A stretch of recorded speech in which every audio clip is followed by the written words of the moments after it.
Chapter 10. With the afternoon breeze coming through Leonardo's window, he sits waiting to hear the news from Venice. With the sound of a horse stopping and feet pounding up the stairs, he turns to open the door to see a young red-headed courier from Venice arrive to deliver a message to the master. Leonardo, the messenger, and Alberto are the only three in the room. After taking the cryptics out of the box and opening it, Leonardo extracts the paper contents and proceeds to read the message out loud. The defense was successful. Before the bodies were removed, the dead leader was identified as being from the house of Mastroso and a member of the Mafia, recently arrived in Venice from Palermo. Those who survived were lowly paid soldiers. We traced one of the men back to a wharf warehouse. There we found the fake stolen plans. We also found a letter with a seal we don't recognize, mixed in with the stolen plans. With a look of relief, Leonardo finally speaks. Our Freemason intelligence has indicated is ruthless in their tactics, and they are moving north to Sicily. Alberto turns to his master. Perhaps we can get a likeness of the attack leader and see if he was observed by any of the townspeople. Leonardo was quick to agree. Yes, I need to travel fast and try to get a likeness of their Mafia leader. If his body is no longer available, I will gather as much information about his appearance. I need to return with your young courier here and bring back drawings. Also, I need to bring back the letter with the seal. Have one of the guards come up. I've a task for them. Alberto rushes to grab a quick travel bag as he packs for Leonardo. Leonardo and the young courier leave the house down the stairs. As they ride off on the same horse from the stables, Gabriella knocks and enters the apartment. Alberto glances up from the papers he has started working on. I've a task for you. I need you to talk with the city guards. As the afternoon sun bears down, Leonardo arrives on horseback at a house on the outer edge of Venice, having returned the courier to his home. A middle-aged man with his wife and son come outside to greet him. Artur waves at Leonardo. Welcome, master. You arrived sooner than I expected. Once the message was sent, I figured you might come. I hope there is still time to view the body. We didn't stop, but rode straight through. I wish a drawing of him as soon as possible. Artur helps Leonardo with the horse. I can get you to the body early in the morning. The burial will be tomorrow afternoon.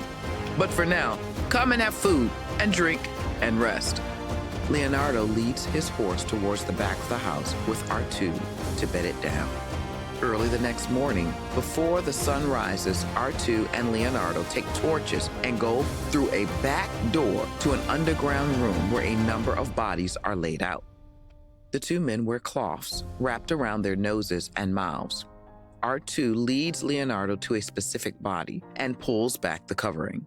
Leonardo pulls out paper and begins to sketch the man's face. After a short time, Artur shows the master the dead man's arm, where the unique mafioso tattoo is located. The fancy arm leathers lie by the body. Leonardo makes sure to capture these in his drawing as well. After a time, the two men pack up the drawings and retrace their steps. Leonardo turns to Artur after they exit. What a wretched place and smell. I work with dead bodies to study their anatomy, but I've trouble getting used to the smell. Yes, I understand. Did you get the information you needed? Leonardo takes a deep breath of the open air. Yes. We no longer need the body. Thank you for the delaying the burial. Now I must quickly return with the drawings. Do you have the wax seal you found? Yes, I have it back at the house. The two men head back toward Artur's house so Leonardo can return to Milan. The Milan city guards are out early, working their way along the riverfront, checking each warehouse and shop. A guard on horseback rides up to the sergeant of the guards. "Sir, we found two bodies not far down the river. They have been there for a few days." Sergeant Raffaella quickly issues orders. "You two, over here. I need your assistance in the retrieval of the bodies and take them to the cold storage. You, advise Master Leonardo of our findings and ask him to meet at the main guard station." One of the men emerges from a warehouse. "Sir, over here. We think we found something else." Sergeant Raffaella stops the man he had asked to go to the master. "Wait, we may have more to tell Master Leonardo." Raffaello and some of his men head towards the warehouse location.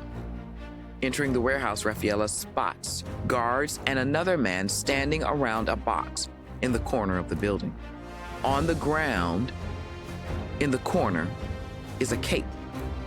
Raffaello starts examining the area and observes multiple footprints around the area with a table built out of simple wood and barrels.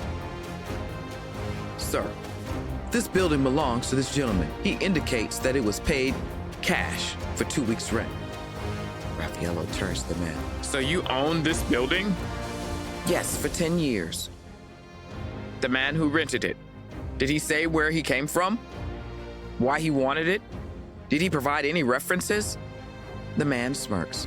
"He didn't tell me anything. He paid cash and said he needed it for 2 weeks and to keep the transaction quiet." "Have you ever seen him before?" "No. But there is one thing. As he started to leave, he commented quietly to his compatriot to send a message to the Don's man. He didn't know I overheard him." "Have you any idea what he meant?" "No. I was walking out the door when he said it, and I didn't want to stay around." "Any special markings to identify him?" "Well, yes. He kept his forearms covered with unusually fancy leathers, and he was very cruel looking. Like I said, I didn't want to stay around." "We may have further questions for you. Thank you. Please don't move anything without letting me know." "Okay, men. Pull back outside and bring the cape. And put a guard on the door." Turning to the man he had previously told to go to the master, he says, "Now you can go tell Master Leonardo to meet me at the guard station." Everyone moves outside, and one of the guards stays to protect the site. A horse being led by a guard can be seen coming up the road slowly with 2 packs, the bodies slung over its back. Raffaello heads out with the remaining guards towards the center of town. Late that morning, Alberto and one of his personal guards enter the Central City Guard Station. "Thank you for coming, but I was expecting Master Leonardo. As you suspected, we have found some information and 2 more bodies. We found the warehouse in a location connected with someone we think is linked to the thefts. We found this cape discarded in the warehouse. My master is currently detained on other business. I am here to collect what information I can." Alberto sits down. "I heard there was a reference to a Don's man. Have you looked through the cape's pockets?" Raffaello continues. "Yes, the owner indicated he heard the phrase, 'send a message to the Don's man.' Do you know what it means? And no, I've been too busy with other matters, but feel free to see what you might find." Alberto rises and walks over to where the cape is hanging. He rummages through the pockets. "No idea what that phrase means. Look at this paper in the cape's pocket. This seems like the paper found on the first dead thieves' bodies, the name of the street I live on, and my master's name. I'll look at the 2 new bodies and see if I can discern anything." "Thank you, Alberto. Your expertise and your master's expertise are most welcome." I am undermanned, and there are many other problems to tackle. How did you know to search the river area? Master Leonardo had a hunch. Thieves normally gather along the river areas. True, but why that area? Alberto returns to his chair. It's on the edge of the city, less chance of detection. Now I need to go examine the bodies. I'll provide you a report if I find anything. By the way, have you noticed any strangers coming to the city over the last month? Raffaello rummages through some papers. There have been a number of new people arriving with the new bishop. Other than the church-related people, no one that I am aware of. But my men don't see everyone, as you can see. Thank you, Raffaello, for your efforts in this matter. Alberto heads out of the office to go to where the bodies are stored. Late that afternoon, Leonardo is sitting at his work table after just returning from Venice when Eleonora comes over. Master, you must get ready. You have the meeting with the city council to attend shortly. Sitting up and stretching, he says, yes, maybe we can settle the commission today. The talking has been going on too long. Leonardo grabs a cloak and leaves to attend the council meeting. Climbing down the stairs, Leonardo signals to Tito, one of his personal guards. I need one of you to come with me. The other must stay and keep watch. Tito proceeds to join Leonardo as they walk down the street. Leonardo turns to Tito. Have you heard any rumors lately that can shed light on our conflicts? The city guards report that there seems to have been an unusual amount of passenger traffic over the past weeks, coming and going from church, and the messengers do not appear to be from the church's normal people. Perhaps just people settling into a new city and situation? Perhaps. But the guards report many of the messengers appear to be in a hurry, which is not normally expected. Thank you, Tito. Continue gathering information. Perhaps the strings can be pulled into cloth. After a short walk, they reach the council meeting. The city ruler, Ludovico, and his staff, along with the new bishop, are sitting around a table as Leonardo enters and takes a seat. Leonardo addresses the people at the table. Sorry for my delay. I've been extremely busy since the loss of my young shop manager and friend. Ludovico smiles and shakes his head. It is understandable, given the circumstances. We were discussing the commission. As you know, I am looking for something to honor my father and his great work in the city. I'm looking over your plans. Is this really possible? 200,000 pounds of bronze for a horse statue? Leonardo responds, yes, I think it is. There will be multiple castings to get just the right mixture and molding. I understand it is not going to be simple, but I feel if I can achieve the right conditions, it will stand for many centuries in my father's honor. The discussions drag on till Ludovico is finally convinced. Ludovico stands up to stretch. Bring us wine to celebrate this great commission. Everyone rises and starts to shake hands as the meeting dissolves into a social gathering. Leonardo approaches the new bishop. Your Holiness, I didn't expect to see you at this gathering. Ludovico invited me to meet the council. We discussed other matters related to the church earlier today, till your arrival. Leonardo smiles. I was hoping to have a follow-up meeting with you next week at your convenience. Certainly, I would be most happy to continue our discussions. I'll find a time we can talk and send you a message. I am considering a commission for a painting for the church, so this would be a good opportunity to talk. Thank you, Your Holiness. Now I must sign the necessary documents so I can start the organization for this casting project. I need to be on my way.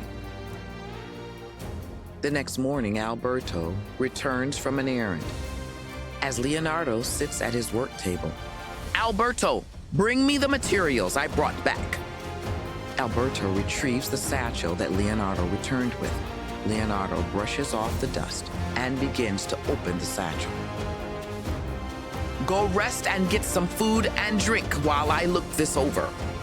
Leonardo opens the satchel and lays the contents out on the table. As Alberto heads to the kitchen, Leonardo smiles at hearing Eleonora's voice. Don't come into the kitchen without cleaning up. Get over there and wash up. And for goodness sakes, change those dirty clothes while I fix some hot food for you. In the satchel is the drawing of a man and a letter with a broken wax seal. Leonardo retrieves a small box and fills it with sand. He takes the two parts of the seal and gently presses them into the sand, making impressions. Taking out some small tools, Leonardo touches up the sand impression before setting it aside. Looking at the likeness of the face, Leonardo jots down some notes for Alberto before setting it aside and sitting back to think. Leonardo smiles. I need you to catch me up on the happenings here. First, I need you to take this sand imprint and make a casting. We need to get a signature stamp made based on the impression. Alberto carefully picks up the casting. Right away, master. The three ships began to turn south, having exited the Venice harbor. With lookout signaling, the captain notes that a ship from the church fleet has been tailing them. With no moon, the only lights are those of the ships. Suddenly, one ship goes dark as the two ships lose sight of it. The captain continues watching the church ship as it continues to follow the two lit ships. They remove sail and slow their progress. Spotting a fog bank, the two ships come close together and proceed to head into the fog until they cannot see the church ship. The two remaining ships steer right. As the morning sun rises and the fog lifts, two of the three Defancio ships are in a small harbor being loaded from the wagons. A third can be seen at the harbor entrance, facing the open ocean. A rider comes rushing up to the pier in a panic from the town. The captain is on the bridge calling out loading orders to the crew as crates are being stacked on the main deck.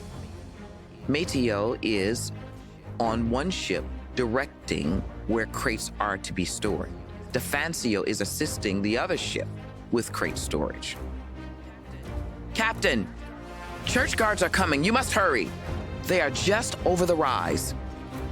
The captain yells out, get those crates loaded! Raise the sails and prepare to unleash the ropes. Prepare to get underway. Stand by to remove the gangway. The church guards can be seen on their horses coming over the rise, headed to the small village and its pier at full gallop. Matteo moves to the dock and urges the men on the pier rush to fulfill the commands as the captain returns to his ship. Prepare to get underway. The breeze catches the sails and drives the two ships to strain at their bonds. With the last crate on board and being lashed down, Matteo rushes up the gangway and prepares to pull the gangway plank up.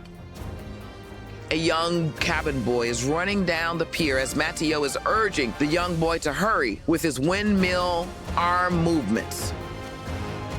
At the last moment, the young boy rushes up the gangplank and Matteo pulls it on board.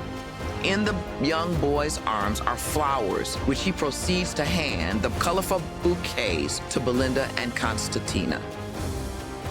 The last ropes are cut by an axe on the pier, releasing the straining ships to surge forward towards the open waters.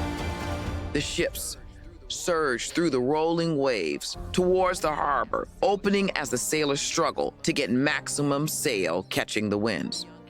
The young cabin boy smiles at Belinda and Constantina. A family in the town wanted me to give this to you. As the ship pulls away from the pier, Belinda and Constantina give the young boy a hug and a kiss on the cheek. Please, my ladies, go to the cabin so we can clear the decks before we exit the harbor. Before entering cover, Belinda glances back at the pier where they just left as church guards arrive at the end of the pier in time to watch the ships leaving the harbor. As the two treasure ships begin to exit the harbor, their protection ships join them, leading the way. Over the horizon, the church ship that had been tailing them the day before appears, heading for them. The Freemason protector ship adds sail, changing course towards the church ship as they increase speed to begin the battle. The two ships start maneuvering for the advantage of the wind. When the ships come close, the church guard fire their hand weapons to try and take out the armed Freemason guards, but only one is struck. Orders ring out. More sail! Get that bow around! The Freemason ship struggles to turn and get its bow pointed at the church ship.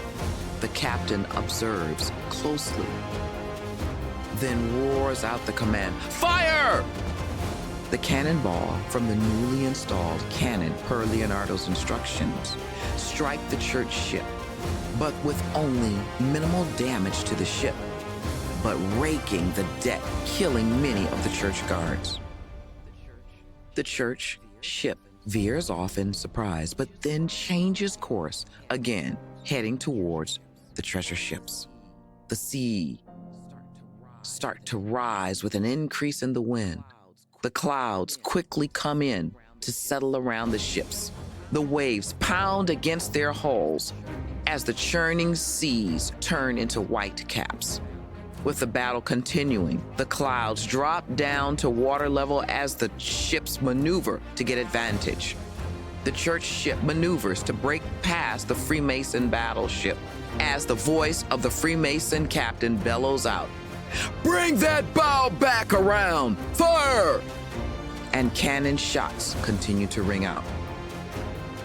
The church ship is now showing damage from the Freemason cannon, but closes in on the slower, treasure-laden ships. With a sense that the treasure ships are lost and will be boarded, the clouds close off all, hiding the ships from view, with only the sounds of fire as the guns and Freemason cannon fire ringing out. Leonardo walks into the kitchen to have some breakfast. Alberto is just finishing up his breakfast. Good morning, Alberto. Alberto looks up from his food. Good morning, master. I have your stamp ready. Leonardo smiles. Good. After I eat, I'll have a few tasks for you to undertake. Later that morning, Leonardo pays a visit to his young friend, Nunzio, who is working on the church grounds. Alberto shows him the image from the wax seal stamp. Nunzio, my master has asked me to check around and find someone in the church who might use this signature stamp. We need to keep this private. Can you help? Can you check for me? I'll check around. Anyone special you suspect this belonged to? No, we're just trying to trace it. Although perhaps it is one of the newer arrivals. Please keep this as quiet as possible and be careful. Of course, Alberto. Leaving the church grounds, Alberto heads to the local stables. Alberto finds Rico cleaning the horses' stalls. Alberto walks over and starts helping Rico as he pulls out the paper with the signature stamp on it. The master has asked me to quietly check around and find anyone who might use this signature stamp. We need to keep this private. Can you check around for me? Yes. I'll ask around to see if anyone acknowledges the signature stamp. It seems to indicate a symbol I think I've seen from Sicily. Finishing up the horse's stalls, Alberto leaves the stables, shortly followed by Rico. Tito returns to the guard position in front of Leonardo's home from down the street. As he arrives, he nods to Gabriel. Gabriel proceeds to climb the staircase and knocks on the door. Alberto opens the door and invites Gabriel in. Leonardo turns from his chair where he is working in the studio when Gabriel and Alberto enter. Gabriel waits till Leonardo puts down his brush. Master, I've heard some rumors you need to be aware of. Yes, please tell me. There is a rumor floating around the taverns that you may be in danger. Someone doesn't seem to like that you are continuing to investigate the death of Enrique and the robberies. Leonardo focuses on Gabriel's eyes. I take it you think this is a real threat. As I am charged with your security, yes, I do. Alberto adds to the conversation. I've spread the word to identify the signature stamp. Rico thinks it may come from Sicily. Well, I guess we're making someone nervous. That must mean we are getting closer to solving the mystery. Gabriel presses his point. Master, I think we need to increase your security. The threat is real, and if these are Mafia men, the danger is ever present. Yes, you are right. We need to take this seriously. I want you to position extra guards, and I want Alberto protected as well. Alberto, you need to take protection along wherever you go. Alberto turns to the master. Master, my contacts may not want to talk with guards around. I understand, but I don't want to lose you like Enrique. Yes, Master, I understand.